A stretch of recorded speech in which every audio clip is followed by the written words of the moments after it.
Salut à tous, contente de vous retrouver ici en Nouvelle-Zélande pour un nouveau reportage. Ici, ce qui m'a particulièrement intriguée, c'est la relation parents-enfants et professionnels-enfants. En effet, les adultes éduquent les enfants dans un cadre très libre avec peu d'interdits.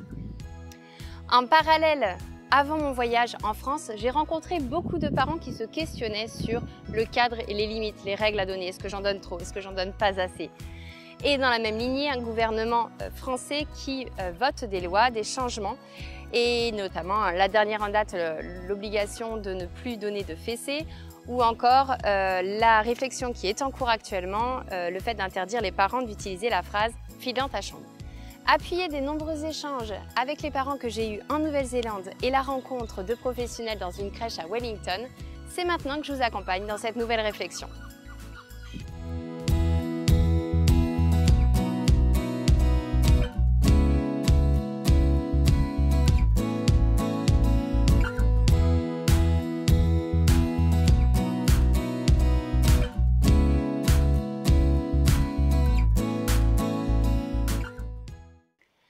L'autorité amène fatalement la question des règles, des limites et des interdits. Mais finalement, pour quelles raisons l'enfant a-t-il besoin de tout ça? C'est ce qu'on va voir maintenant. En quelques mots, le cerveau du jeune enfant est en pleine construction. Toute la partie du cortex frontal, qui permet entre autres le raisonnement et l'inhibition des pulsions, n'est en fonctionnement de manière efficace et attention partielle qu'à partir de l'âge de 7 ans, ce qui signifie qu'avant, pour que l'enfant soit raisonnable, l'intervention de l'adulte est souvent nécessaire. Il a donc besoin de règles et d'interdits pour ses premières années et d'être guidé clairement pour choisir le bon chemin. Et rassurez-vous, cela va durer aussi pendant un petit moment car le cerveau atteint sa pleine maturité à partir de 25 ans.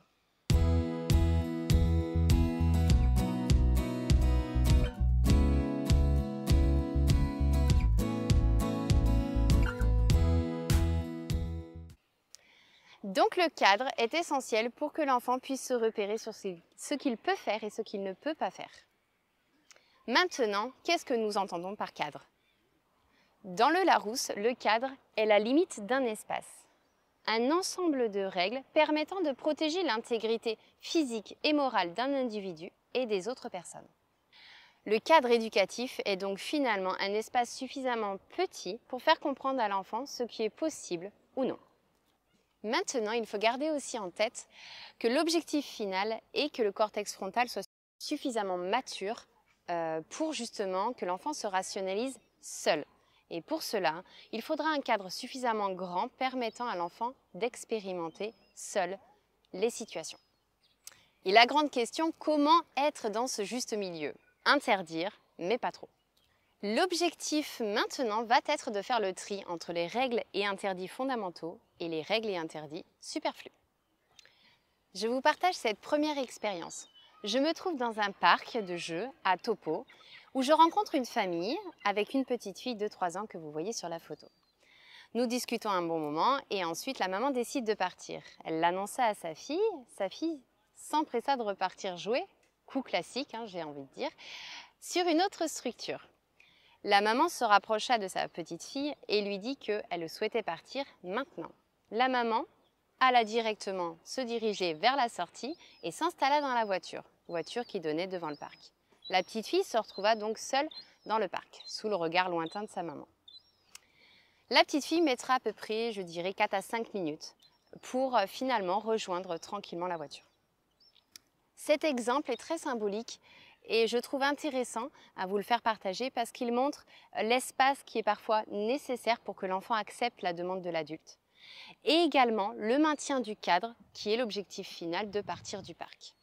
L'autorité aussi passe par l'acceptation du fait que l'enfant peut mettre du temps à exécuter votre demande. Et je pense qu'au quotidien, c'est quelque chose que vous devez garder en tête. L'idée quel est l'objectif final, mais aussi accepter que finalement l'enfant passe par un chemin qui n'était pas le vôtre. Étant moi-même maman, je sais à quel point parfois il est compliqué d'accepter le temps que l'enfant met à exécuter votre demande.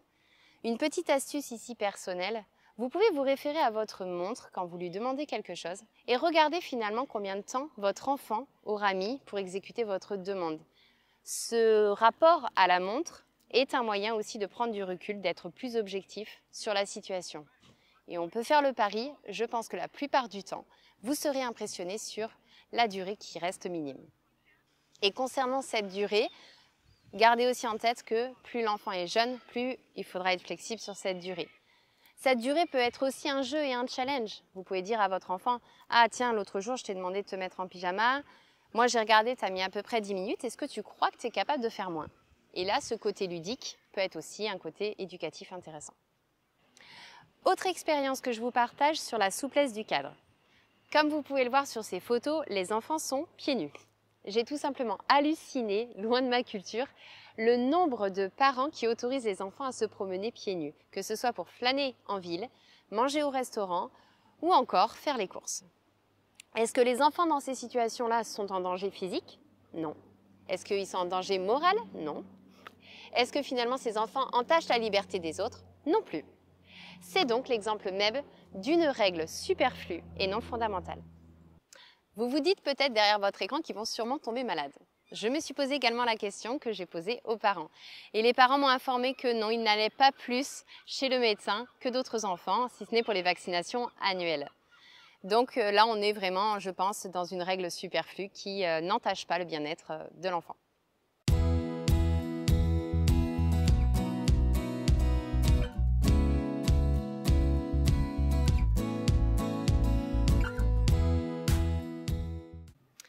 Autre expérience, je vous amène avec moi maintenant dans une crèche qui se trouve la crèche ACBD de Wellington, dans la capitale de la Nouvelle-Zélande.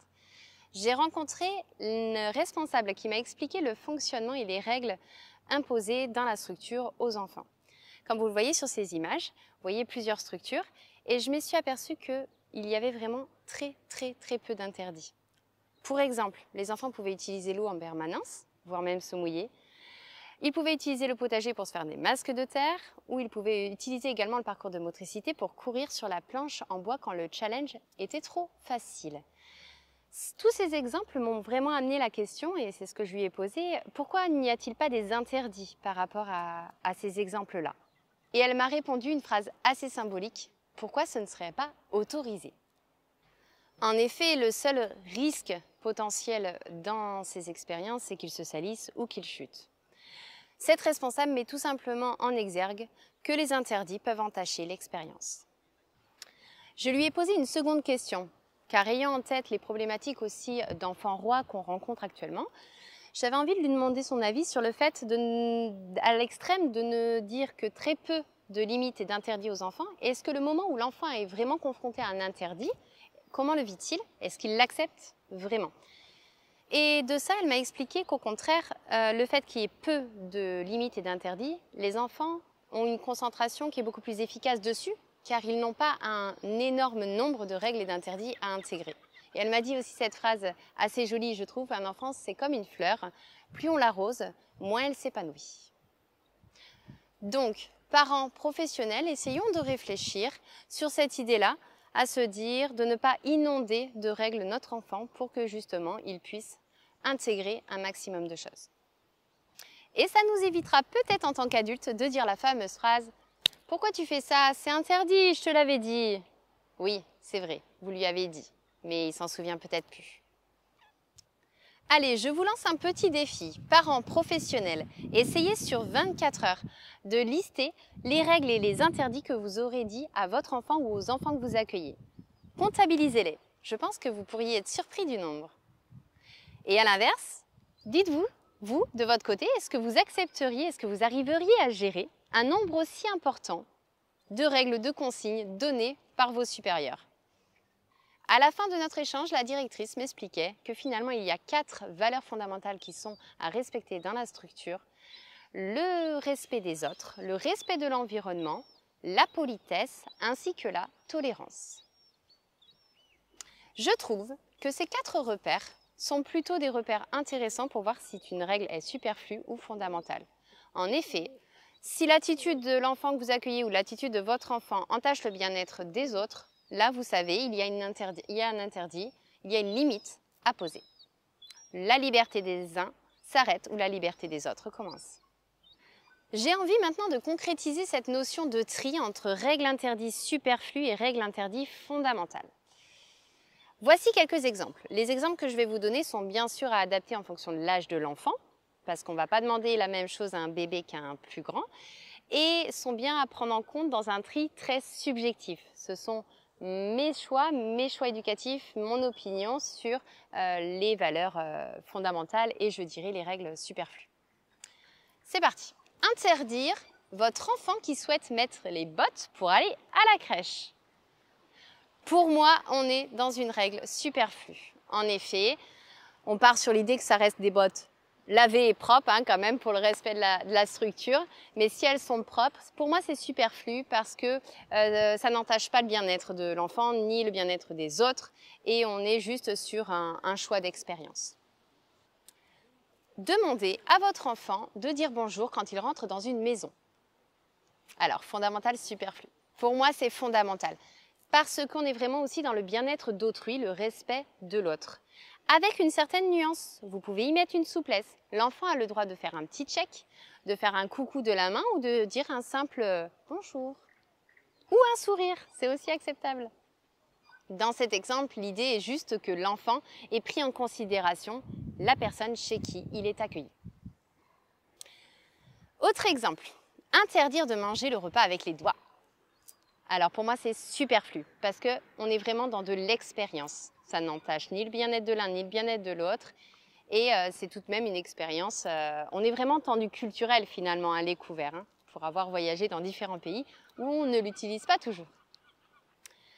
Interdire de courir dans une salle d'attente. Pour moi, là, on est dans une règle fondamentale. En effet, on est vraiment dans le respect du bien-être des autres quand justement la salle d'attente est remplie de personnes et encore plus de personnes malades qui sont sûrement fatiguées. Donc l'idée, c'est tout simplement d'accompagner l'enfant, plus il est jeune, vous allez devoir l'accompagner, à l'occuper ou alors à patienter à côté de la salle d'attente en dehors. Interdire de marcher dans la flaque d'eau qui attire énormément les enfants. On est dans du superflu, pour ma part. On est dans du superflu car là aussi, c'est juste une notion de se salir finalement, la conséquence et non, je dirais, un danger physique ou moral pour l'enfant. Ce qu'on peut nuancer dans cet exemple, c'est peut-être l'après, c'est-à-dire accompagner l'enfant à nettoyer ses chaussures ou ses vêtements. Interdire en fin de repas de faire de la confetti la peau de banane. Pour moi, c'est superflu parce que là, on est vraiment dans l'expérience de la matière, la résistance, etc. Beaucoup d'enfants sont intéressés sur ça et on n'est pas dans un danger physique ou moral pour l'enfant ou pour les autres. Quoique, pour les parents, peut-être un petit peu de distance. Mais là aussi, vous pouvez nuancer et vous pouvez tout simplement proposer à l'enfant de nettoyer à la fin de l'expérience. Interdire votre enfant de courir dans une pente, un chemin en pente. Pour moi, on est dans du superflu. Parce que là, on est vraiment dans un souhait d'expérience, dans un souhait où l'enfant va vouloir repousser ses limites motrices. Vous pouvez tout à fait l'inviter à bien mesurer la pente, contrairement à un chemin qui était plat juste précédemment. Mais en termes d'expérience, c'est important. Comme on disait, le cortex frontal doit gagner en autonomie. Donc, c'est important aussi qu'il expérimente par lui-même. Dans ces exemples, on voit clairement que nous pouvons éliminer la moitié des règles et des interdits. Je vous invite donc à faire votre propre tri dans l'objectif du bien-être de votre enfant afin qu'il ne soit pas inondé de règles et d'interdits, mais aussi pour votre bien-être personnel en tant que parent et professionnel.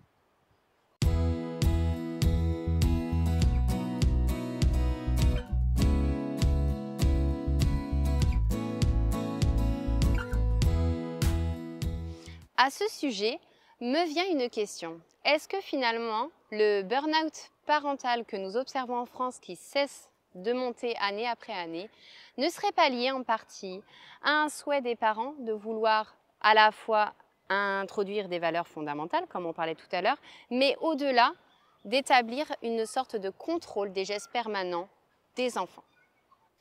L'autorité n'est donc pas, à mon sens, qu'un moyen d'interdiction, mais aussi un moyen de permission.